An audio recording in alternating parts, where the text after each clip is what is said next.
Bueno, gracias por recibirme para traer la palabra. Les traemos muchos saludos de la Iglesia Bautista Reformada en Lagos de Heredia. Vamos a orar.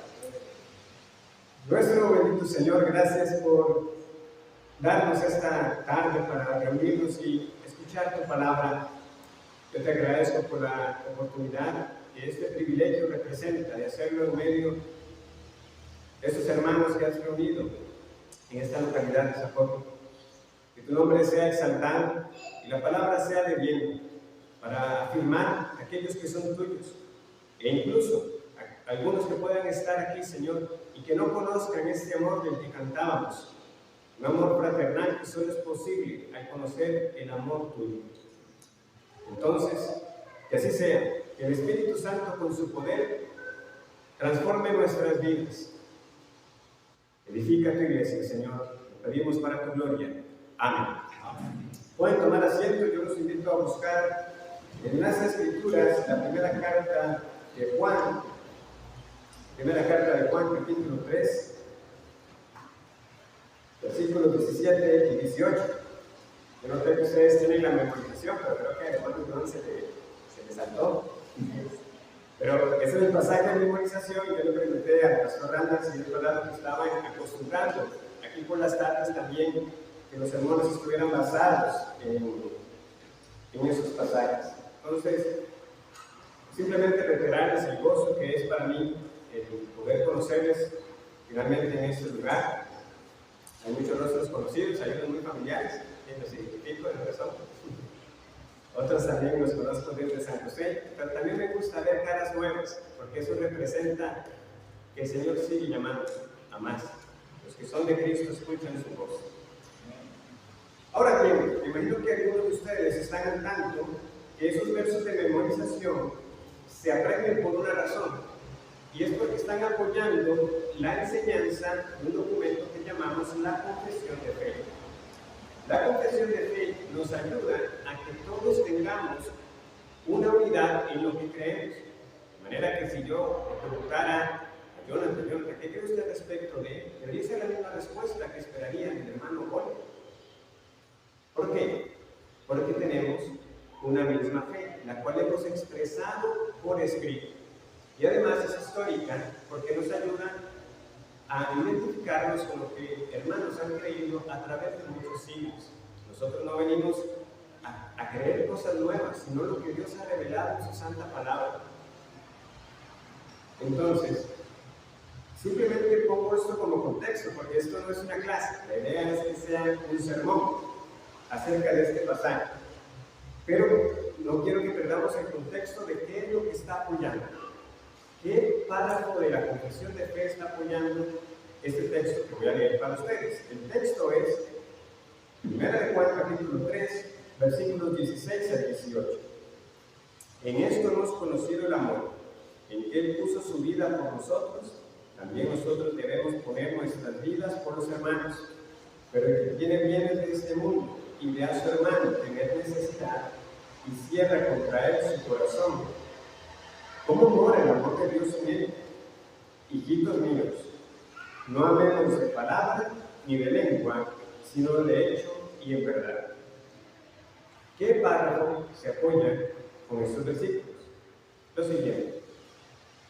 Todos los santos que están unidos a Jesucristo, su cabeza, por su espíritu y por la fe, aunque no por ello vengan a ser una persona con él, participan en sus virtudes, padecimientos, muerte, resurrección y gloria, y están unidos a otros en amor, participan mutuamente de sus dones y virtudes, y están obligados al cumplimiento de tales deberes, públicos y privados, de manera ordenada, que conduzcan a su bien mutuo, tanto en el hombre interior como en el exterior.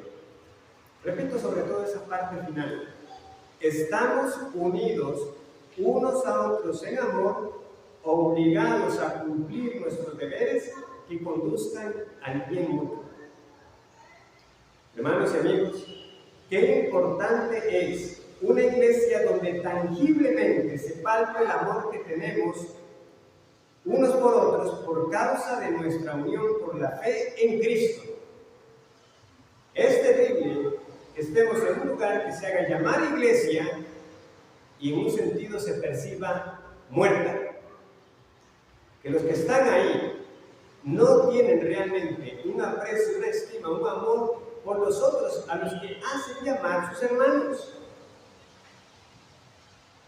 Nosotros no tenemos por qué escoger entre una iglesia sana teológicamente y una iglesia amorosa y servicial.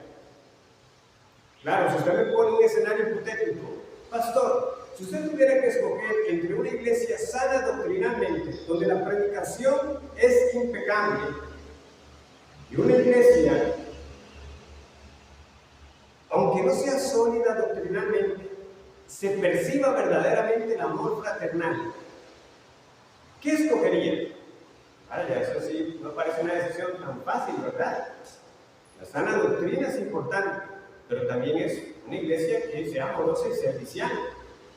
Pero como yo les digo, en realidad no tenemos por qué escoger, porque la sana doctrina nos debe llevar a la práctica sana. El conocimiento nos debe llevar al amor, porque de lo contrario, ¿de qué sirve el conocimiento? ¿De qué sirve? Y a muchos les podría venir a su mente, ¿verdad? 1 Corintios 13, donde Pablo, ¿verdad? En este capítulo tan conocido acerca del amor, ¿verdad? Dice, si yo tuviese todo conocimiento, si yo hablase todas las lenguas, pero no tengo amor, ¿de qué sirve? Lo mismo le puede suceder a una iglesia, que se descuide y que tenga su confianza en que cada domingo yo tengo la plena confianza que el predicador va a hablar la palabra, ese texto lo va a exponer como es.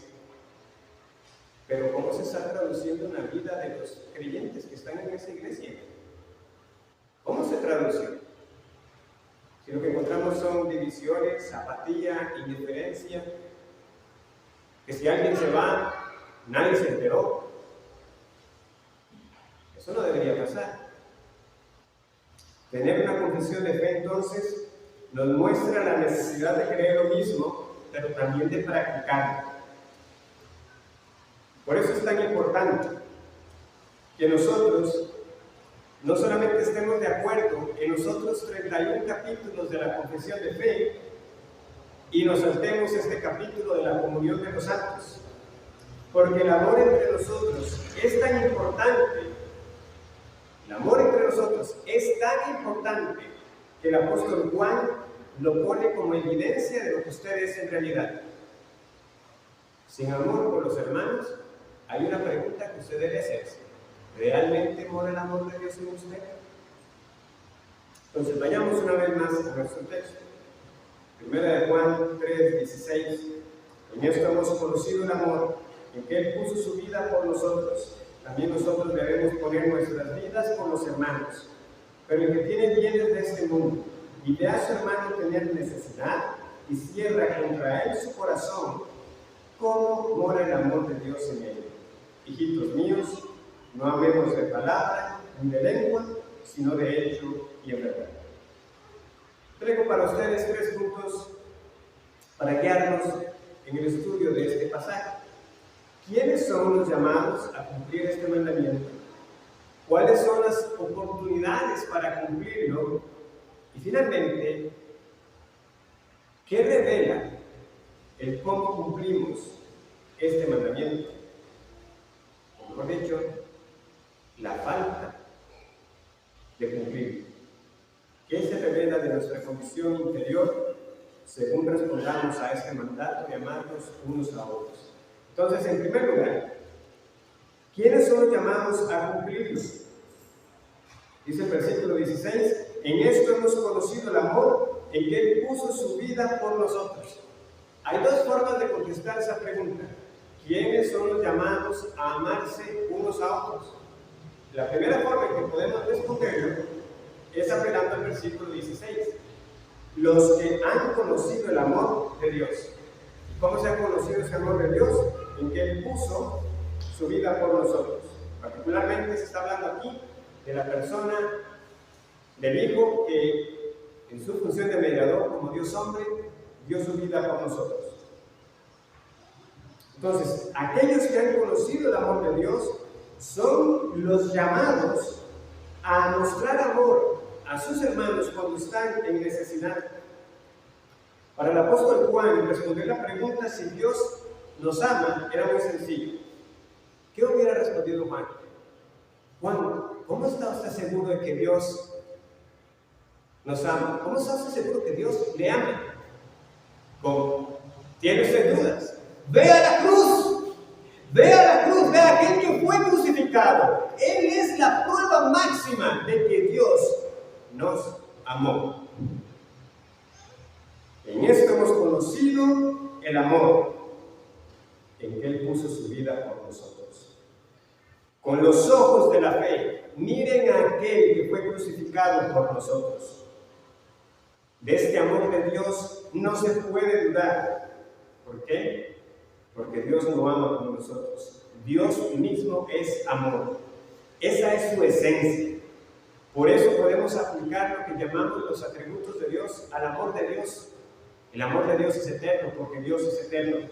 Su amor es infinito, su amor es santo, su amor es justo. Él ama inmutablemente, su amor nunca cambia. Él ama omniscientemente. Quiere decir que Dios, aunque conoce todo de mí, todo aquello que ustedes nunca conocerán de mí, todo aquello que ha pasado por mi cabeza, todo lo que he hecho en aparente privacidad, y que nadie se entera, Dios lo sabe todo y me ama.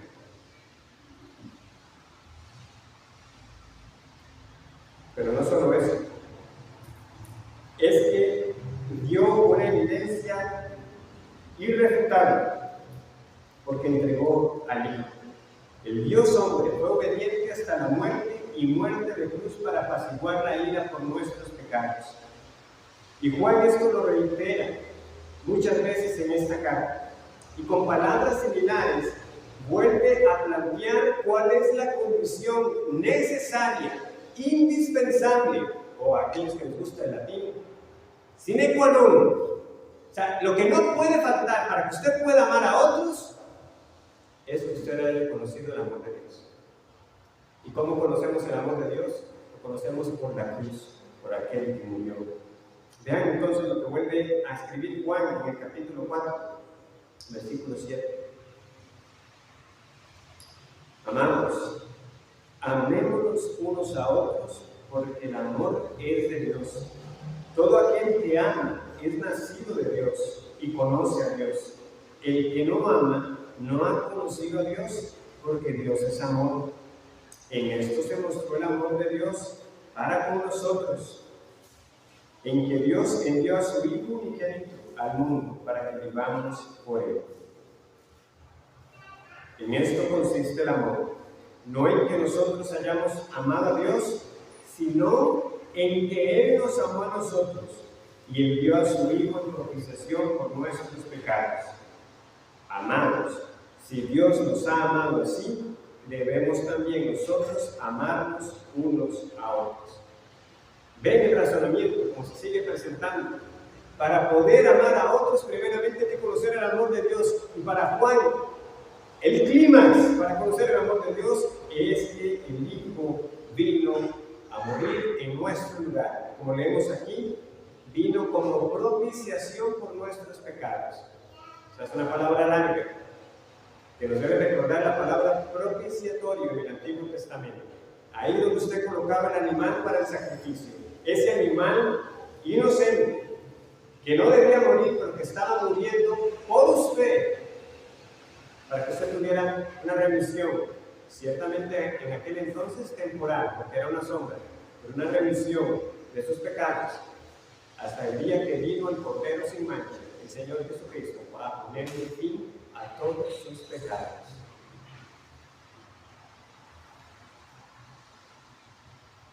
Pablo puede declarar con confianza que Dios está a nuestro favor y que nada negará a los suyos para su bien por esta misma razón. ¿Por qué Pablo puede decir que todas las cosas ayudan a bien para los que aman a Dios? Porque Él entregó al Hijo. ¿Qué pues diremos a eso? Si Dios es por nosotros, ¿quién contra nosotros? El que no escatimó a su propio Hijo, sino que lo entregó por todos nosotros, ¿cómo no nos dará también con Él todas las cosas. Dios no negó lo más excelente, lo más preciado que pudo haber dado. Se dio a sí mismo en la persona del Hijo. No hay más acusación, no hay más condenación para el creyente. Pero ese amor asombroso no se puede detener ahí. Ese conocimiento de lo que implicó nuestra salvación, de que fue la muerte del Hijo, tiene que llevarnos a algo. Y ese versículo 11 que leímos en el capítulo 4. Amados, si Dios nos ha amado así, debemos también nosotros amarnos unos a otros. Consecuencia lógica. Si Dios nos ha amado así, entonces debemos amarnos unos a otros. Es que uno casi que puede hasta palpar, ¿verdad?, ese sentido de admiración en esta carta. Es que si Dios nos ha amado así, hay muchas consecuencias de la muerte de Cristo a favor de nosotros. Claramente nuestra salvación, pero también que nos recibe en la familia de Dios. Y eso quiere decir que todos los que son recibidos en la familia de Dios son mis hermanos. ¿Por qué es que nos llamamos hermanos? ¿Por qué es que yo he llamado aquí a algunos hermanos que no tenemos el mismo padre ni madre? Porque somos de la familia de Dios. Y eso es lo que Juan escribe en el versículo 1 del capítulo 3. Mirad cuál amor nos ha dado el Padre para que seamos llamados hijos de Dios. Por eso el mundo no nos conoce, porque no le conoció a Él. Nuevamente, lean esas palabras, sumérjanse en esas palabras y capten la admiración que hay ahí. Mirad cuál amor. ¿Cuál amor? Nuevamente, Cristo murió por mí en la cruz. Dios lo dio voluntariamente al Hijo, no lo escatimó. Y no solamente para mi redención, sino para que yo sea llamado hijo de Dios. A Juan lo conocemos como el discípulo amado. Juan vio a Cristo. Juan lo escuchó. Juan se recostó en Cristo. Juan lo vio transfigurado.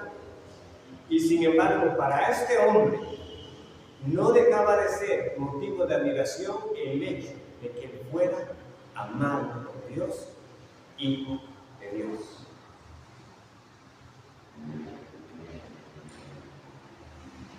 ¿Cuándo fue la última vez que usted se admiró por Dios? ¿Cuándo fue la última vez que usted se despertó y dijo, soy hijo de Dios? Y todo lo que eso implicó.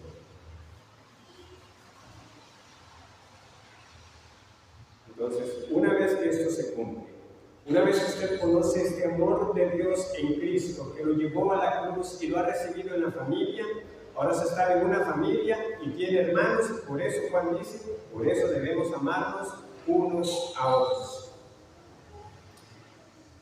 Por eso, si usted encuentra difícil amar, no a los del mundo, ya que el pasaje que hoy nos estamos centrando es el amor en los santos, en los hijos de Dios. Si usted encuentra difícil amar a los que llaman sus hermanos, por eso es que la pregunta bien cabe: ¿ha conocido usted el amor de Dios? ¿Ha conocido el amor de Dios? Entonces, ¿quiénes son los llamados a cumplir este mandamiento? Los que han conocido el amor de Dios, porque eso implica que ahora son parte de la familia. Pero también podemos contestar la pregunta de otra manera. ¿Quiénes son los llamados a cumplir este mandamiento de tener compasión por el hermano, por aquel hermano que está en necesidad? Podemos contestarla diciendo que son los que tienen bienes de este mundo. Lo vemos en el versículo 17. Pero el que tiene bienes de este mundo y ve a su hermano tener necesidad. Los que tienen bienes en este mundo, no de este mundo. Y esto tenemos que analizarlo con cuidado, porque uno, ¿verdad?, que siempre busca esa tendencia de cómo excusarse un poco. Pudiera pensar que este mandato, y esta sección en particular, es para los que tenían mucho. Es que vean, es para los que tenían bienes de este mundo, era para los ricos. No, no, no. Por eso empezamos por el versículo 16. Este mandamiento es para los que han conocido el amor de Dios. Y si usted ha conocido el amor de Dios y además tiene bienes de este mundo, usted tiene un deber para con su hermano cuando está en necesidad. Esa es la conexión. No podemos separar a quienes Juan les está escribiendo. Juan les escribe a la iglesia, a los creyentes, a los hijitos, como también los llama en esta carta, a los nosotros. ¿Quiénes son nosotros? Los que han conocido el amor de Dios. Solamente que a lo largo de la carta, él sí envía exámenes para que usted se asegure de que es uno de nosotros. Entonces, en un sentido, los que tienen bienes no deberían ser personas diferentes a los de la primera frase, los que son amados por Dios. Ahora, es cierto que la pobreza en los días de Juan es muy diferente a la pobreza en nuestros días. Aún los que puedan ser catalogados como pobres hoy, tienen mucho más que las personas de aquel entonces. Y muchos de nosotros que no nos veríamos como personas adineradas, tenemos muchísimo más que los ricos de aquel entonces. Porque el Señor en su gracia ha permitido que el hombre tenga cierto desarrollo, cierto avance en ciertas áreas. De manera que las condiciones, aún por más bajas que sean para algunos, son mucho mejores que de verdad las personas en aquel entonces tuvieron que sufrir. Sin embargo, y a pesar de aclarar todo esto, hermanos y amigos, este mandamiento no está preguntándole a usted si tiene mucho o poco. Lo que está diciendo es, tiene bienes de este mundo. Y a esa pregunta, todos aquí, sino que la gran mayoría, pueden responder que sí tienen. Algo tienen, al menos la ropa para lo que está aquí. Pero yo estoy seguro que la gran mayoría, estoy consciente que hay situaciones muy difíciles, pero la gran mayoría tiene un techo, que tiene comida, que tiene dónde dormir cuando llegue después de sufrir. Entonces, el amor a otros no está condicionado por los bienes materiales que tengamos. No, los bienes que tengamos están al servicio del amor que tenemos que mostrarnos. En pocas palabras, todos tenemos algo que compartir. Sí, unos tendrán más que otros, pero la generosidad y compasión no depende de eso. ¿De qué depende? De un corazón nuevo y amoroso que solamente Dios puede dar. Porque vean, muchos adinerados dan mucha plata a buenas causas. Incluso algunos de ellos son movidos porque aún tienen vestigios de la imagen de Dios. Recuerden que la imagen de Dios en el hombre no quedó completamente destruida.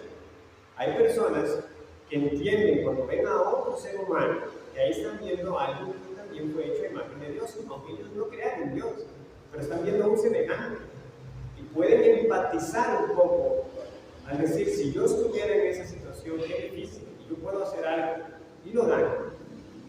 Algunos ciertamente sí lo harán por fama, por hacerse un buen nombre, pero está bien, hay quienes son lo que se llamarían altruistas. Realmente no buscan eso, entienden que tienen demasiado y dan. Pero como les digo, ese no es el amor cristiano, porque el amor cristiano no depende de tener mucho o poco. Primeramente es de haber conocido el amor de Dios, y conociendo el amor de Dios, lo que usted tenga, sea mucho o poco, usted sabe que en última instancia no es suyo. Dios se lo dio a usted para el bien de los demás, y en particular de los que son sus hermanos, la familia de la fe.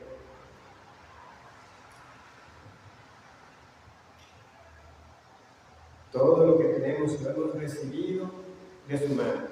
Y si somos francos, muchos tenemos más de lo necesario para vivir.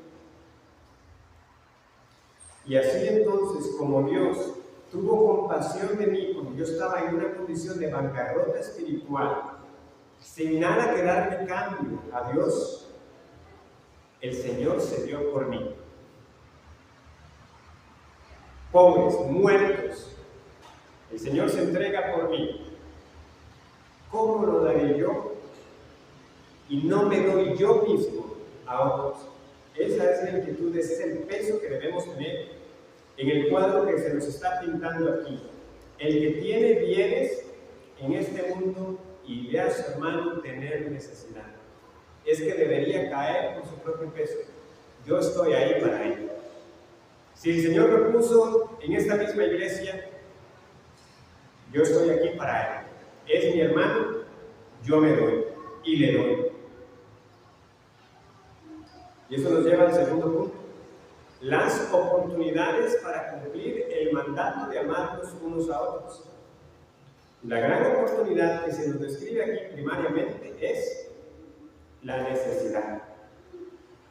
En esto, perdón, el versículo 17, pero el que tiene bienes de este mundo y ve a su hermano tener necesidad, esa es la gran oportunidad.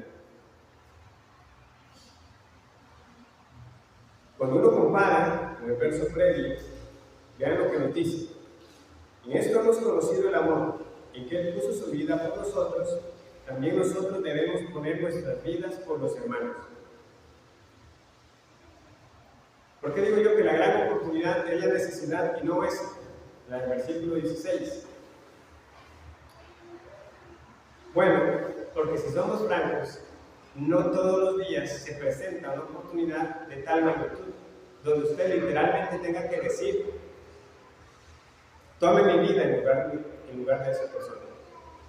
Vean que esa debería ser la disposición final. Esa debería ser la disposición final, ¿verdad? La de darse uno mismo. Por este hermano que es de la familia de la fe, como nos dice también Pablo en Gálatas 6:10. Porque esa es la prueba máxima. Jesús en Juan 15 nos dice lo siguiente, si quieren pueden buscarlo conmigo. En Juan capítulo 15 dijo lo siguiente: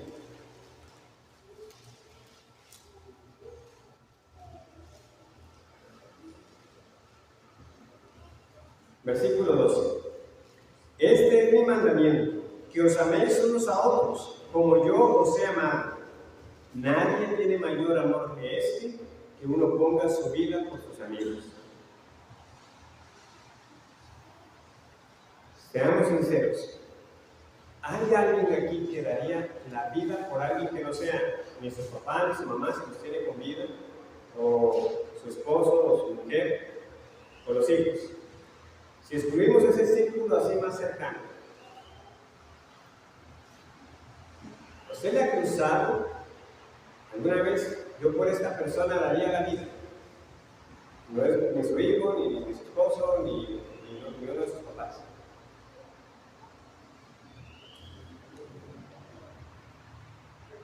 ¿Por quién estaría usted dispuesto a morir que no cumpla un lazo familiar en la sangre?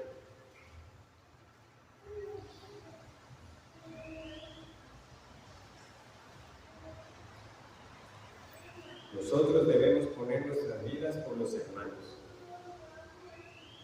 ¿Daría usted la vida por alguien de la iglesia? Y hermanos y amigos, eso fue lo que Cristo hizo por nosotros. Dio su vida. Por eso yo creo que en el versículo 17 Juan está llevando un plano más terrenal. No todos los días esto se va a presentar, que usted tenga que literalmente tomar una decisión de vida o muerte por alguien más. Pero ¿saben qué es algo más cotidiano? Las situaciones de necesidad. Situaciones de necesidad. Eso sí pasa. Eso no es tan extraño. Había necesidades en aquel entonces como las hay ahora. En aquellos días podía ser la persecución. Imagínense lo que era una situación de persecución. De un día a otro, usted simplemente se quedaba con lo que se podía llevar. Todo lo tenía que dejar atrás.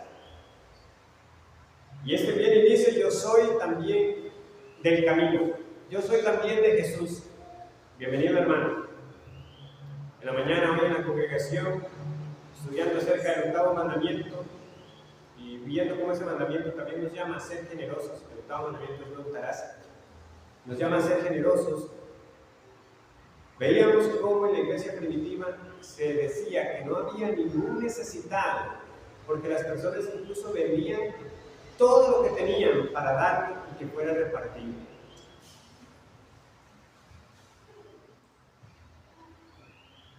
Habían hambrunas, habían sequías. Todos sabemos lo que es pasar necesidad de una u otra manera, ya sea por la enfermedad, por la pérdida de un trabajo, por un accidente o cualquier otro imprevisto. Se dañó el vehículo, se dañó un electrodoméstico, una avería eléctrica, buenas tuberías, consecuencias de un terremoto, de una inundación, y nos enteramos de que a un hermano eso le pasó. Tuvo uno de estos imprevistos, una de estas situaciones de necesidad, se ha quedado sin trabajo, tiene un mes buscando intensamente, pero el dinero ya se ha acabado. Ahí tenemos la oportunidad de hacer algo. Oramos por el hermano, lo contactamos para saber cómo están, pero una inquietud debería estar en nosotros. ¿No puedo hacer algo más? Es ahí donde somos confrontados. Pero el que tiene bienes de este mundo y cierra contra él su corazón. Oh. La palabra corazón ahí literalmente son las entrañas, los intestinos. Porque en la antigüedad, para hablar de algo muy sentido, muy profundo, ellos lo ilustraban no con el corazón físico, sino con el interior del vientre.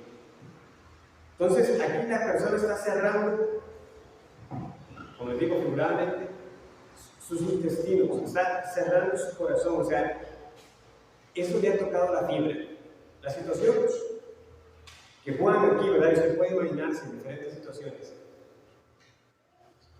Lo toca a uno. Uno dice, si yo estuviera en ese lugar, pero la persona intencionalmente hace un esfuerzo por cerrarse, cierra contra él su corazón. Vean, así de duros podemos llegar a ser, que siendo conmovidos en lo más profundo, uno igual se cierra. Uno sabe que pudiera hacer algo más, pero se niega a hacerlo. Y lucha contra eso, cierra contra él su corazón.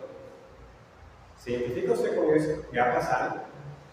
¿Ha sentido que estaba en su poder hacer algo más, pero se detuvo de hacerlo? Como les digo, esta es la oportunidad más cotidiana para nosotros ejercer el amor entre hermanos, si hemos conocido el amor de Dios. Ayudar a aquel que está en necesidad. Y mucho más, si es también de la familia de la fe. Secundariamente, hermanos y amigos, también hay que reconocer lo siguiente. Habrá momentos en que será usted el hermano en necesidad.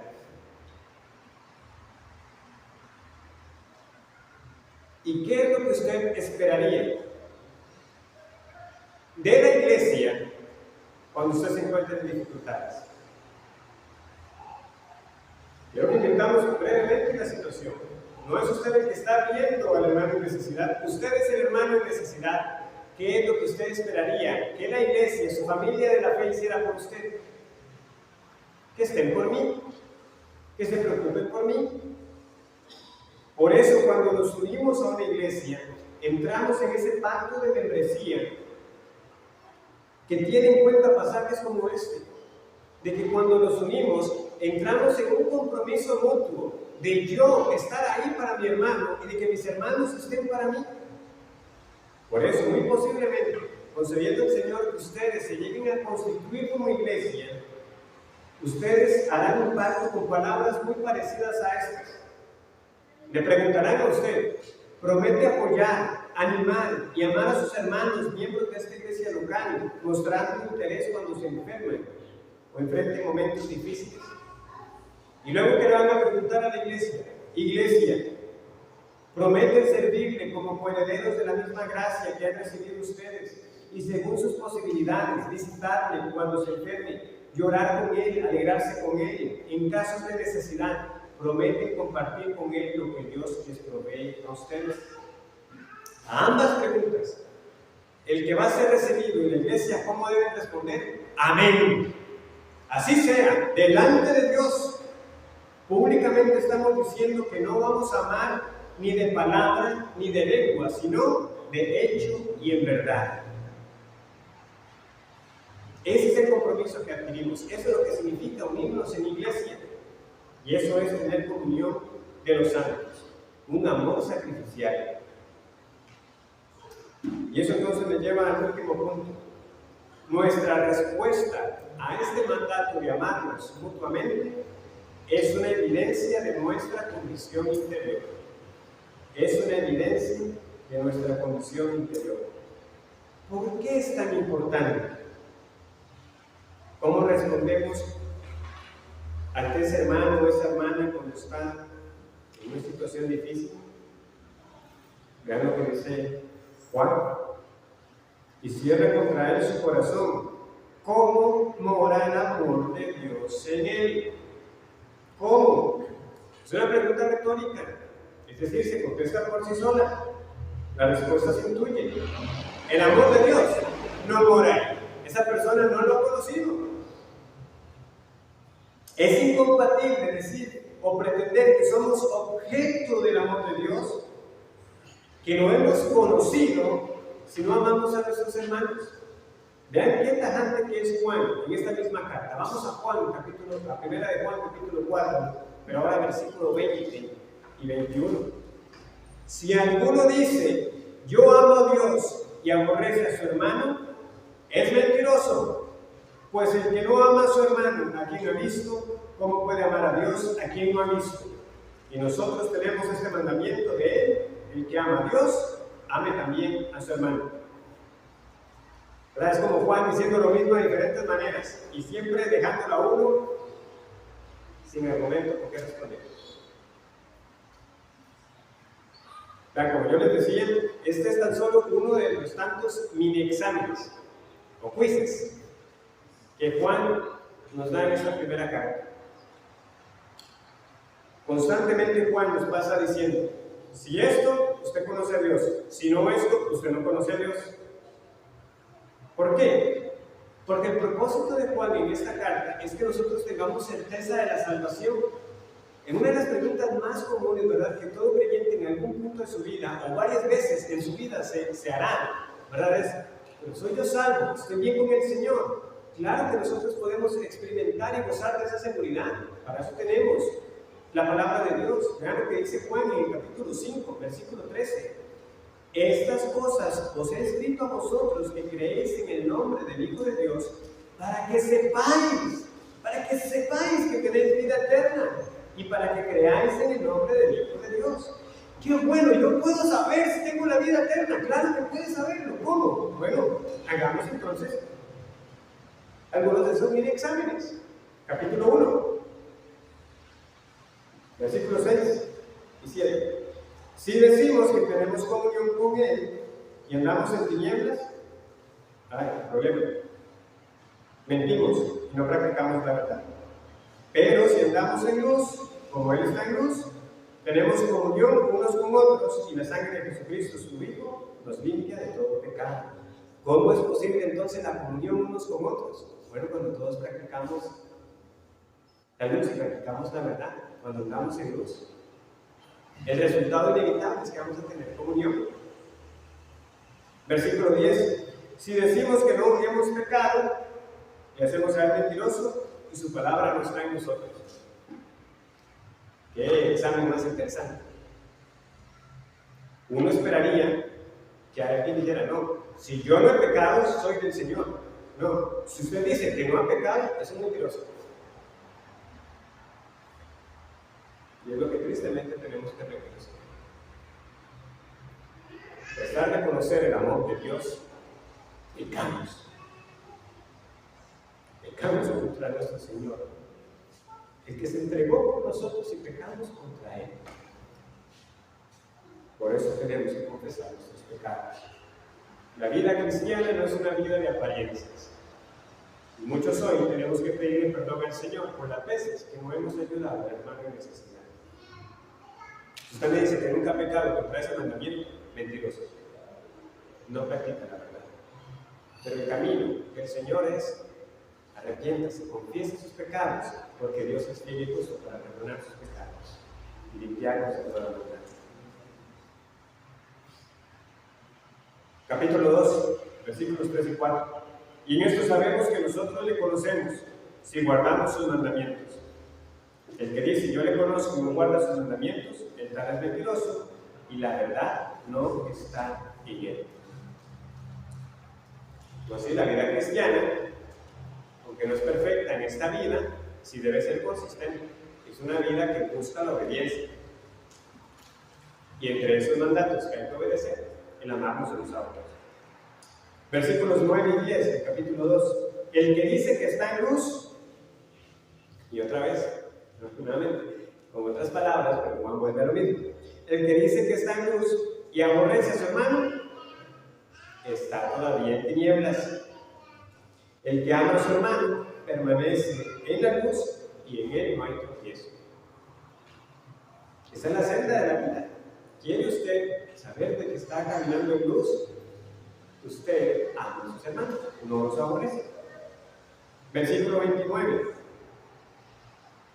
Si sabéis que Él es justo, sabed que todo el que hace justicia es nacido de Él. Es su vida, una vida que practica la justicia, que se conmueve cuando la injusticia es hecha a otros y sale en defensa de los más desfavorecidos. Cuando un hermano usted ve que se están aprovechando de él, que están buscando extorsionarle, que están aprovechándose de su condición, usted entonces, como practicante de la justicia, sale ahí. Capítulo 3, versículos 9 y 10. Todo aquel que es nacido de Dios no practica el pecado, porque la simiente de Dios permanece en él y no puede pecar porque es nacido de Dios. En esto se manifiestan los hijos de Dios y los hijos del diablo. Todo aquel que no hace justicia y que no ama a su hermano no es de Dios. Pero Juan había dicho que si decimos que no tenemos pecado, mentimos, pero ahora nos dice aquí que el que es nacido de Dios no practica el pecado, ¿sí? Eso es. Así es como se tiene que entender. No practica el pecado. Una cuestión es una vida habitual que practica el pecado y otra es una vida de justicia que peca contra el Señor. Muy bien, pero vean cómo nuevamente, en medio de esas evidencias, ¿es usted de los que practica el pecado o no? Una vez más, el que no ama a su hermano no es de Dios. Así de tajante. Capítulo 4, versículo 3. En esto conocemos que permanecemos en Él y Él en nosotros, en que nos ha dado de su Espíritu. Entonces, ¿cuál es una marca del Espíritu Santo? ¿Cuál es otro pasaje muy conocido de las Escrituras? El fruto del Espíritu es amor, gozo, paz, paciencia, y continúa. Amor. El que es amado por Dios tiene el Espíritu Santo, cuyo fruto es el amor y por lo tanto puede amar a sus hermanos. Versículo 15. Todo el que confiese que Jesús es el Hijo de Dios, Dios permanece en él y él en Dios. Capítulo 5, versículo 1. Todo aquel que cree que Jesús es el Cristo es nacido de Dios, y todo aquel que ama al que engendró, ama también al que ha sido engendrado por él. Otra forma de decir, ama a su hermano, ha sido engendrado por él, es decir, por Dios. Vean, y esto es solamente una muestra. O sea, la primera carta de Juan es constante en eso. Sí, no, sí, no. Si sí, es. Y si sí. Y si no, no. Constantemente. Entonces, ¿qué es lo que usted está viendo en su vida? Que usted puede amar a otras personas. Que si usted hubiera dicho, vean, en mi vida anterior, usted ahora ha conocido el amor de Dios, pero en mi vida anterior, si yo me hubiera topado a esa persona, o sea, jamás en la vida me hubiera llevado conmigo. Hubiera cruzado la calle y hubiera hecho cualquier maldad. Usted dice, jamás hubiera sentido estima por alguien así. Pero usted dice, pero ¿sabe qué es lo que pasa? Es que lo amo y me preocupo por él. Lo siento como si fuera mi familia. De hecho, lo siento hasta más cercano que mi familia. Y eso es lo que a muchos de nosotros nos llega a pasar eventualmente. Nuestra vida viene a ser vida de iglesia, al punto que muchos familiares los vemos menos, muchísimo menos, y compartimos tiempo con ellos mucho menos. ¿Por qué? Porque ellos no están en esto. Por supuesto, aprovecharemos para compartirles el evangelio y demás, pero el asunto es, ya, este hermano, esta hermana, me ha llegado a ser tan precioso, tan estimable, pero yo sé que eso solamente es posible por el amor de Dios derramado en mi corazón. Eso es obra de Él. Pero si usted está aquí y nada más está a un nivel intelectual reconociendo cada domingo aquí, sí, predican bien, el que viene y predica lo está haciendo de buena manera, sana doctrina, me gusta cómo es aquí, todo ordenado, pero no hay amor. Si las personas de aquí, realmente usted les da igual, la pasa el tiempo y no hay amor, entonces usted tiene que preguntarse, ¿cómo mora el amor de Dios en usted? ¿Cómo mora? Y sobre todo, ¿se va a quedar tranquilo en esa condición? Si hoy el Señor, con mis débiles palabras, le ha inquietado al menos a considerar si realmente usted ama a los demás, no se quede así. Busque al Señor para que le transforme ese duro corazón, porque Juan testifica de este milagroso cambio, de que aquel que el Señor salva, le derrama ese amor en su corazón para que pueda amar a otros. Y este corazón de piedra se transforma en un tierno corazón amante, que es movido por el amor de Dios en Cristo, que siempre recuerda el sacrificio de la cruz y dice, pero ¿cómo no voy a amar a otros por los cuales también Cristo murió? Y entonces usted conocerá no solamente la compasión de Dios por usted, sino también lo que es ser compasivo con los demás. Y así, hermanos y amigos, quiero concluir con estas palabras. Que en unos años sea conocido que aquí, cuando digo aquí, no sé si en este edificio, está muy bonito por cierto, pero no sé si aquí, sino me refiero aquí, la futura iglesia en Zapote, que sea conocido que aquí son discípulos de Cristo, porque la sana predicación va acompañada del sano amor los unos con los otros. Oremos. Yo te doy gracias, mi buen Dios, por tu palabra, por confrontarnos. ¿Sabes de cuánto tenemos que arrepentirnos muchos aquí que profesamos tu nombre, que somos cristianos? Oh Señor, nosotros no queremos una religión muerta, que no afecta más allá de la vida. Deseamos esa religión viva y verdadera, corazones celosos por ti, pero también celosos por los hermanos, que derraman amor, que se duelen por aquel que está en dolor, que se alegran cuando hay noticias alegres, donde combatimos todo intento de envidia, de chisme destructivo, porque nos movemos solamente por el amor a ti, para amar a los demás. Que aquí, Señor, se llegue a decir, hay iglesia, porque hay palabra y hay amor. Son verdaderos discípulos de Cristo. Para tu gloria yo lo pido. Amén. Bueno, hermanos y amigos, ha sido un placer, un gozo para mí estar acá. Estamos despedidos entonces. El Señor les bendiga. Amén.